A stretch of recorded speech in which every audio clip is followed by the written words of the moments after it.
Good morning, ladies and gentlemen. This is Rafe Cal. We are starting the trilogy.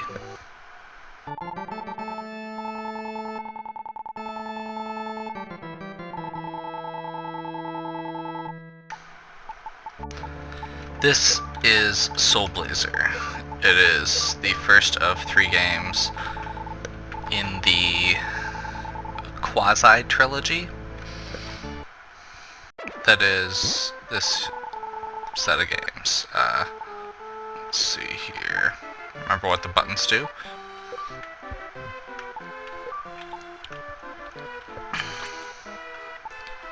Okay, so this is... Well, it is a totally different game. It's almost Gauntlet-esque.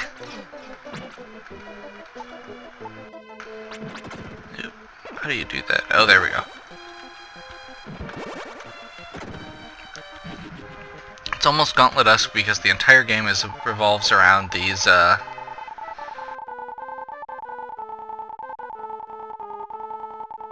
creatures that have been captured by death toll, etc.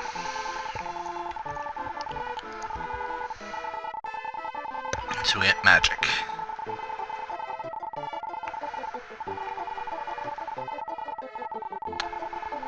Okay, so basically, there's the actual game itself is very Gauntlet-esque. By that I mean there are, as you saw, monster layers and monsters. So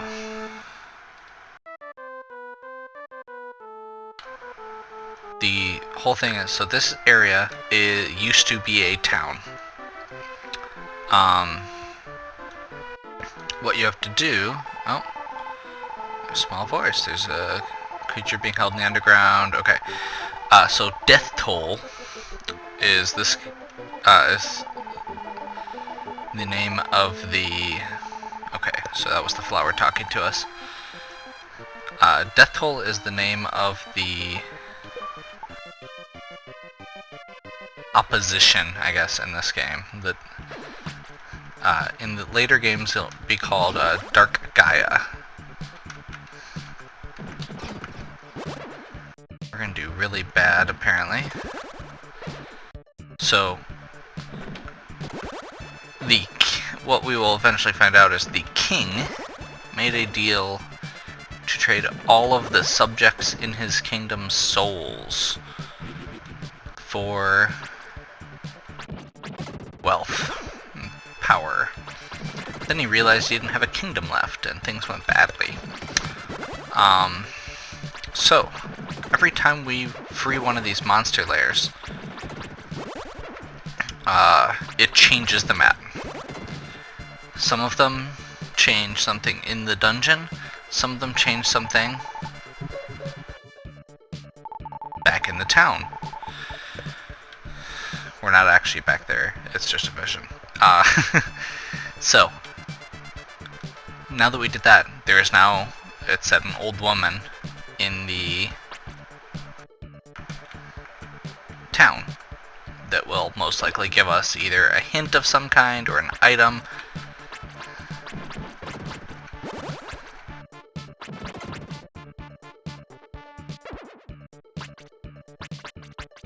We have this little glowy orb that shoots fireballs for us. That's the magician we met a second ago.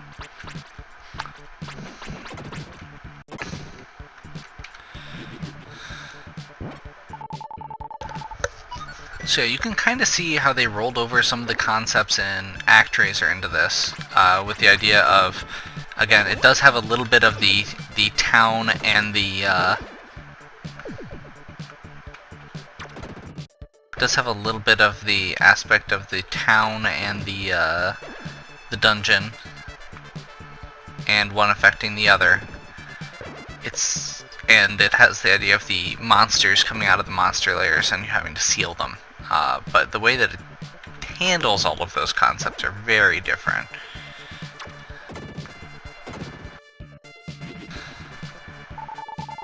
Coming from the jewel in the corner.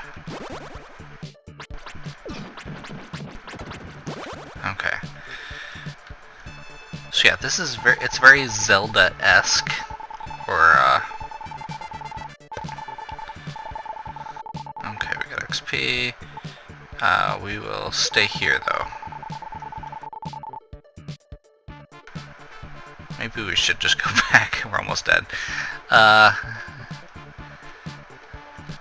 So yeah, it's got the same kind of feel as something like, you know, Crystallis or some Zelda stuff. You do have XP, unlike Zelda. And you have that kind of aspect with the town, like all of the Quintet games seem to have. Okay, we're gonna go back to Grass Valley.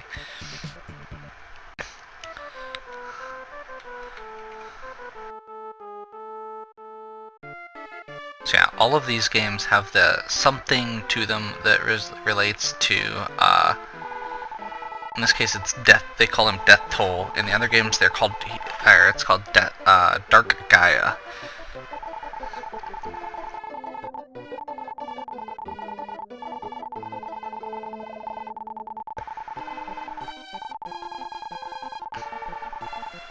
Okay, so that lady lets us rest, which is nice.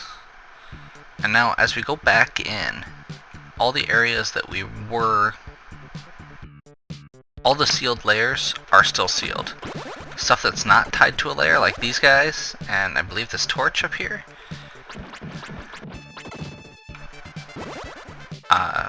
come back. So you can kind of save your progress that way. Okay, so I'm gonna stay right here. So you can see one of the things I'm kind of trying to do here is, as things come out of the layer, they have this aspect to, have the invincibility frames. So I'm kind of trying to figure out where they will stop being invincible. While they're flashing, you can't hurt them. So just kind of trying to space this out so that as they come out of the layer, they just run into my sword.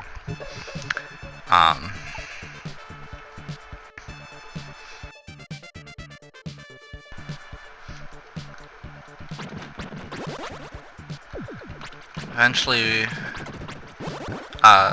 one of the other things here is gems. Gems are basically MP. They're required to cast spells.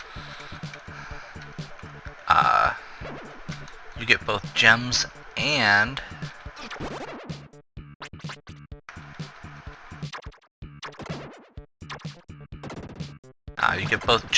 experience for each kill.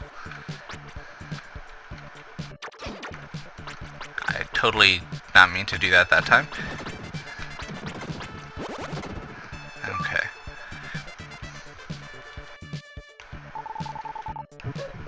Get another flower.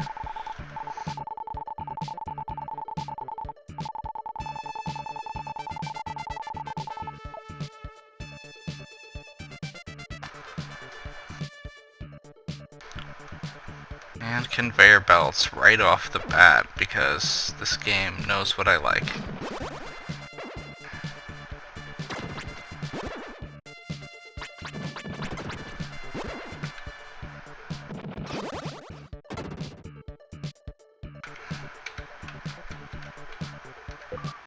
Okay.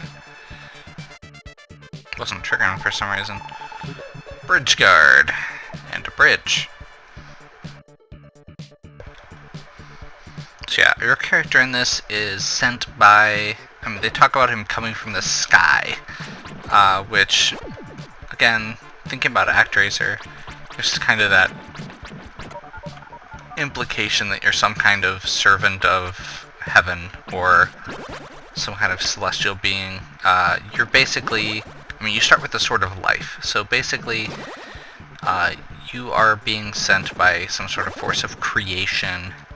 You're champion of a force of creation, and you're trying to oppose this force of death that's imprisoned everyone. Okay, we've got the Dream Rod. This is actually one of the most important items in the game for the story. The Dream Rod is exactly what it sounds. It lets you see the dreams of a sleeping person.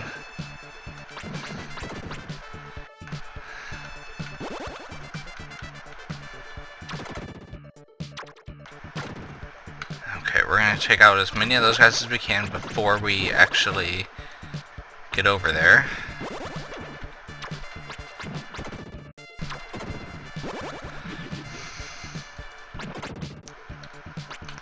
By the way, the fireball, so if you hadn't noticed, it comes out of the blue orb that rotates around you. We'll get other magic as we go, but the fireball's one of the better ones. Apparently that torch just came back. So yeah, it comes out of the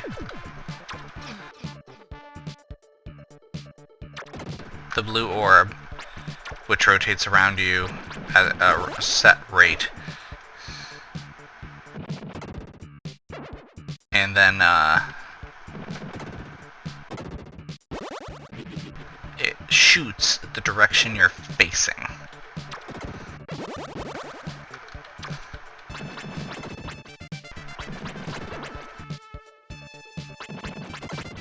There we go.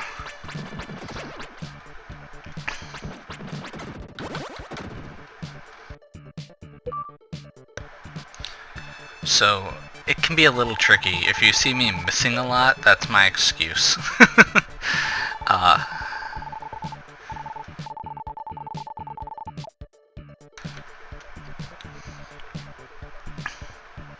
So yeah, basically, as we're going through this, we're totally setting people's souls free. And that, they seemed like they were, like, just trapped in time before, in some way. Okay, this is back where we started. So this path opened back up to that first platform we started at. And now we can take this elevator. Okay, we can't take the elevator out yet. Noted.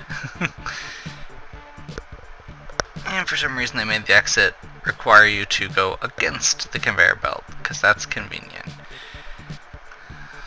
Okay.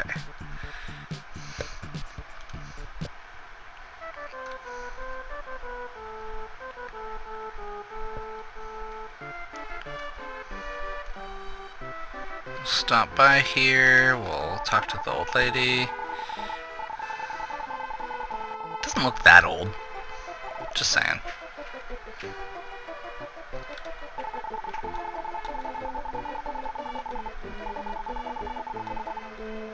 Okay, the village chief is gone.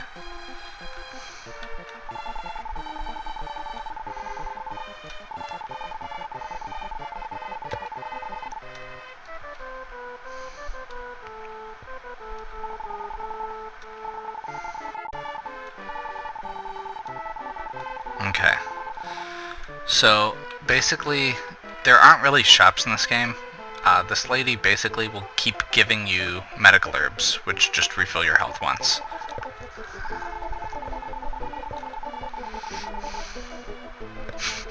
Not sure why that dialogue's there, but oh well.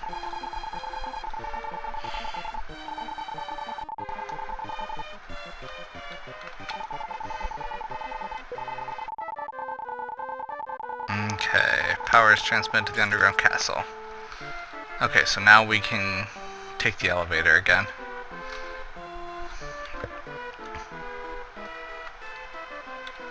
Just double checking. Yeah, okay, so there's Ivy here.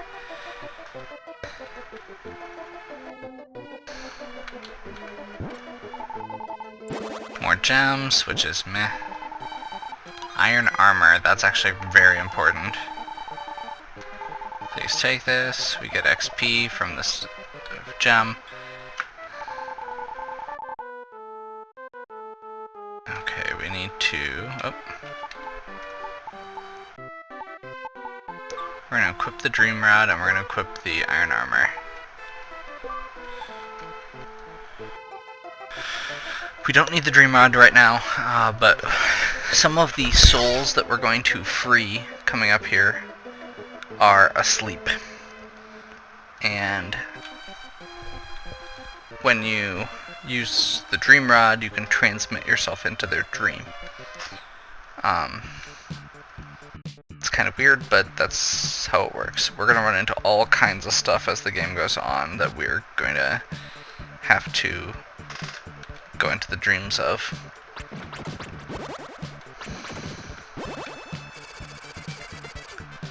Okay.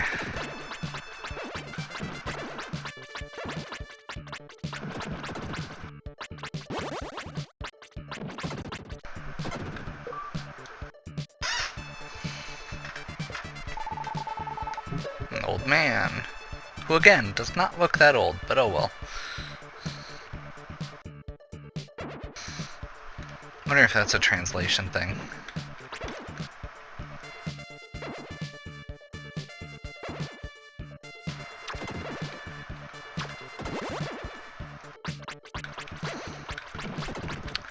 I'm really not sure what these weird plant things are. Like, most of the other ones are obviously some kind of imps or goblins. Those little plant dudes are just kind of funky looking. And we get a goat. I think that's Turbo. I believe the goat's name is Turbo. I could be wrong. Oop.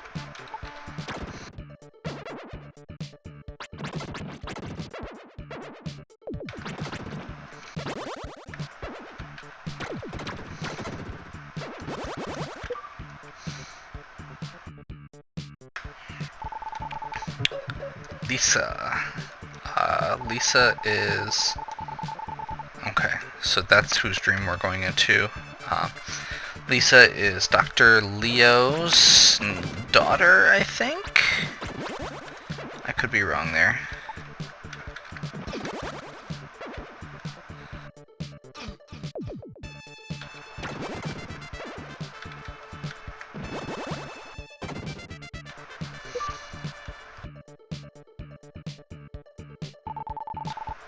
Okay, there's another tulip up there.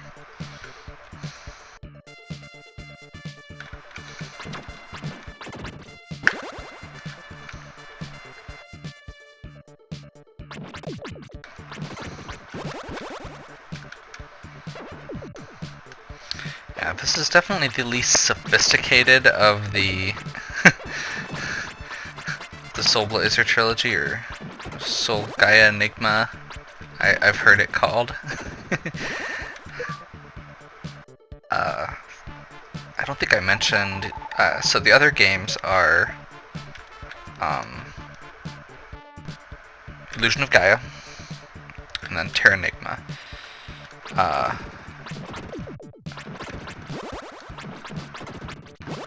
Illusion of Gaia, I remember from being a kid, but I don't think I played it much. I have gone through it before once, just because it was a game that I felt like I should have played, because it's kind of a well-known RPG.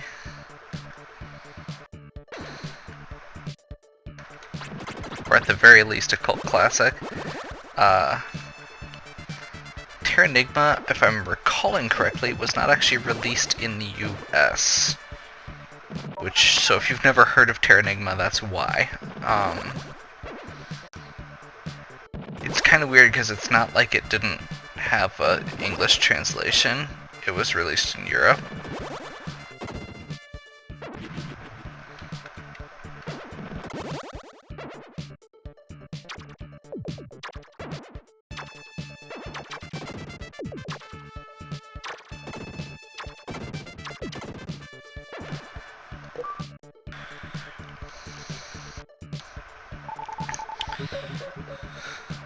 This one is definitely the most, like I said, it's the least refined.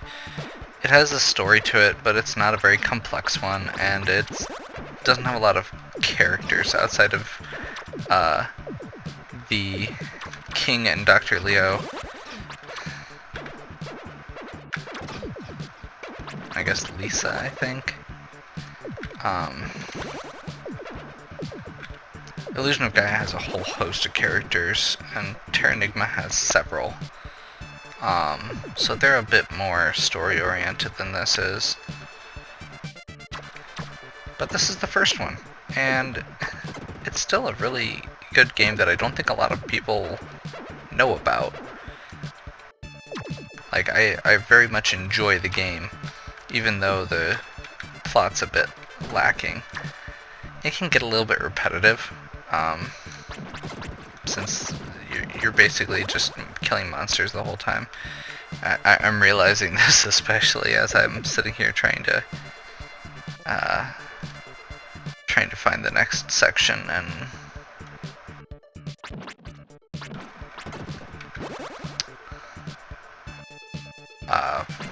trying to find things to talk about when I'm basically just going through the same thing again and again right now.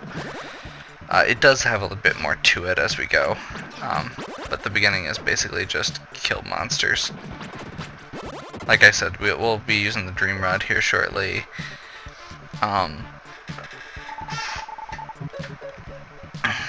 Okay, we've got some more. Screaming inside the house. Okay, well then.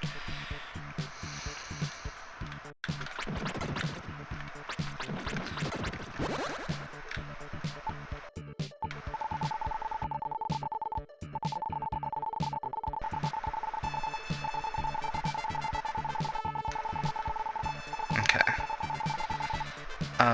We're gonna go back to Grass Valley, just to... since we've unlocked a bunch of stuff.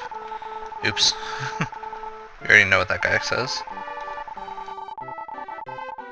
Yeah, it's... I'm slightly amused by the number of inanimate objects. Okay, we need more IV before we could do that. Yeah, I'm surprised by the number of inanimate objects that are talkative in this game. There's a lot.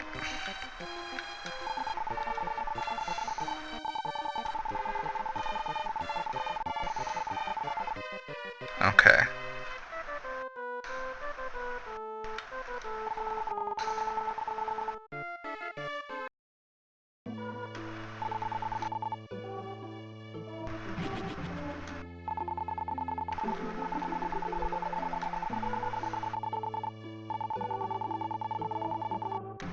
There we go. So yeah. This is Dr. Leo's daughter, Lisa. We're gonna wake her up, and she's somehow connected to all of this.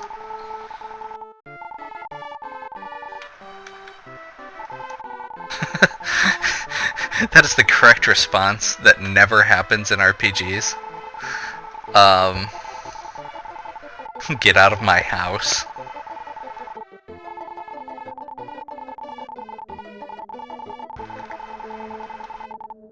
Okay. So she doesn't know where the paintbrush is.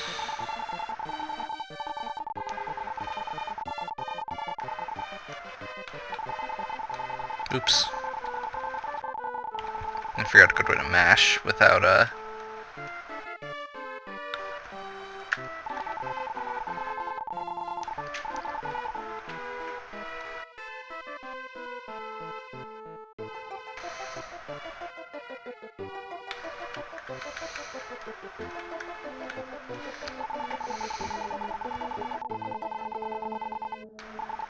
Okay. So yeah, basically, it's just reminding us that we can go there. When we freed that man, we freed the painting. So now we need to go get the paintbrush. Is there another tulip down here that we can access? No.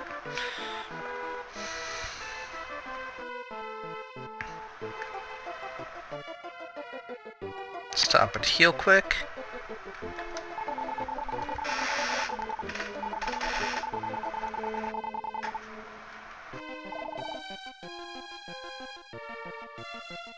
Healing's important.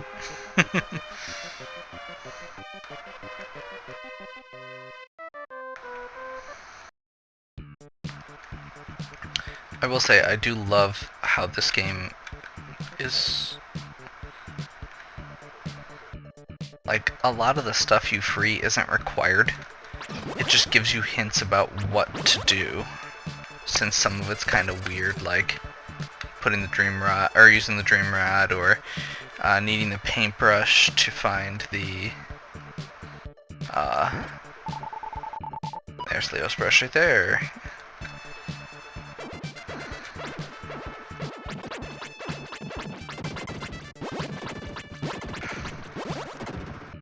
We didn't get quite everything, so I don't think we're coming back here for a little while.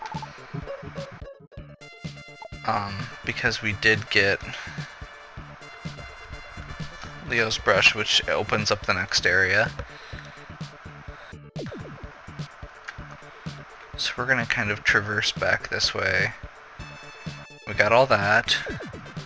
I want to say there was an area up in the north side that we didn't get to yet, so we're gonna kind of make our way that way.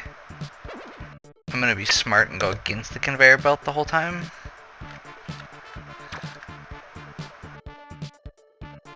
That's the smart thing to do, right? Right? Okay.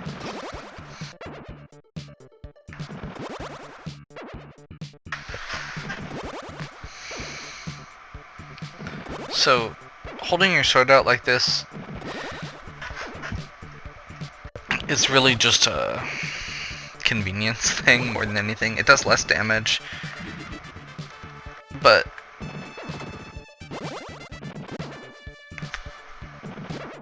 as you can see, for some of these enemy patterns, it's much more convenient than trying to swing your sword at the right time every time.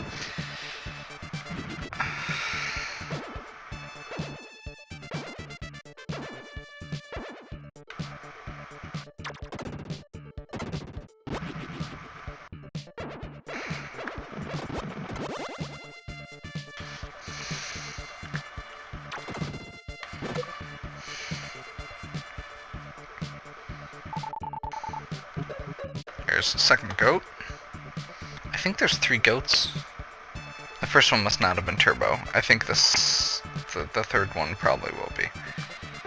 Okay, we need to find a way over there still, which must be this way.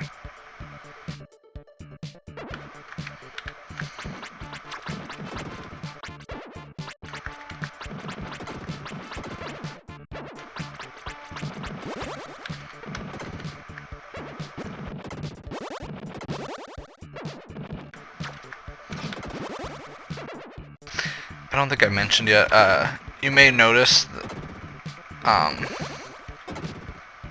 the gems kind of move towards you sometimes. If you're holding your sword out in front of you, it also pulls gems towards you. Okay, so there's the ivy that gets us up to that old man. Tool shop owner's son. I don't remember what he does. Probably nothing we need right now, but whatever. Okay, I think that's probably everything here.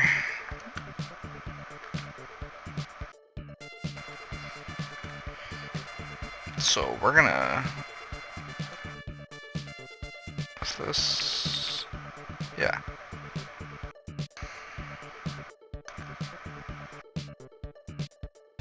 We're gonna make a loop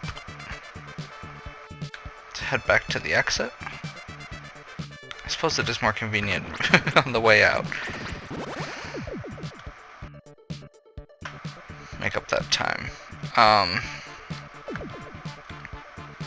That's where we came from.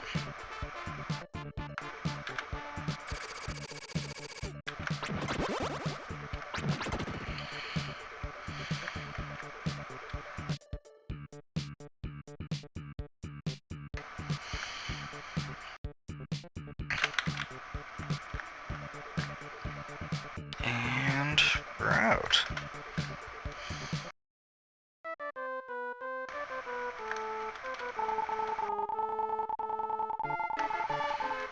So yeah, if you hadn't figured that out yet, you can... It's kind of weird because you actually have to have it equipped while pressing L or R. I also like they actually animated it correctly, so you can see his feet doing the actual crab walk. So yeah, I mentioned how this game has great tutorials. Stuff like that. Those two guys there. The tulip and the guy.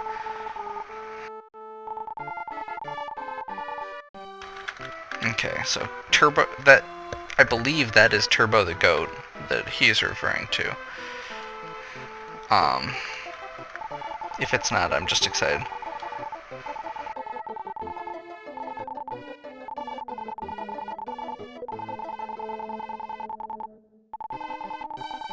Okay, we have goat's food. Also, little callback there. That is Teddy. Which seems to be a common name.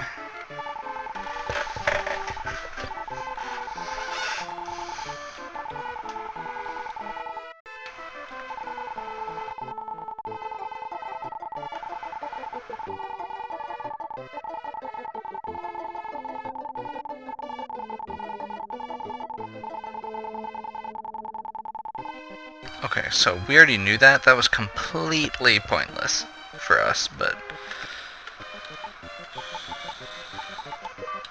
oh well.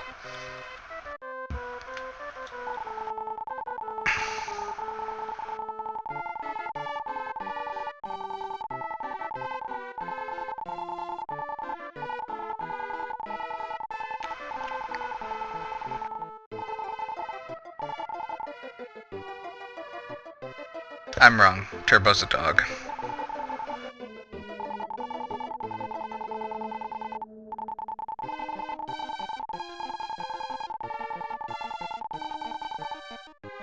Okay.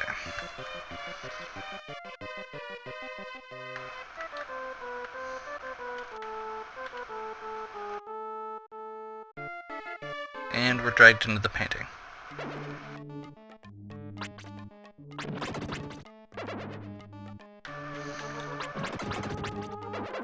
I'm gonna clear this first room, and then we're gonna take a break, because this is like another sub-area.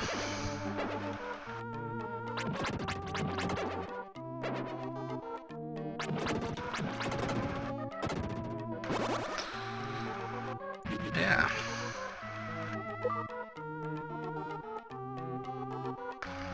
So yeah, that's the beginning of Soul Blazer. This is...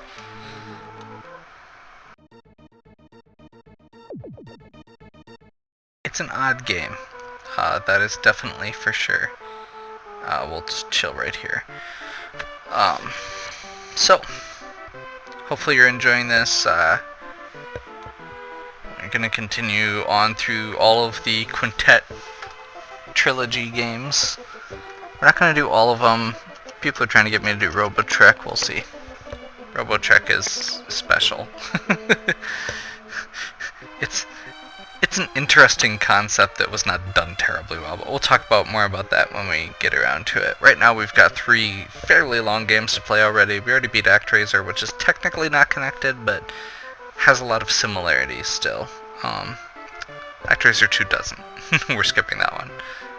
It's a stupid hard platformer. So, I am Rafe Gal, this is Soul Blazer, and I will catch you next time.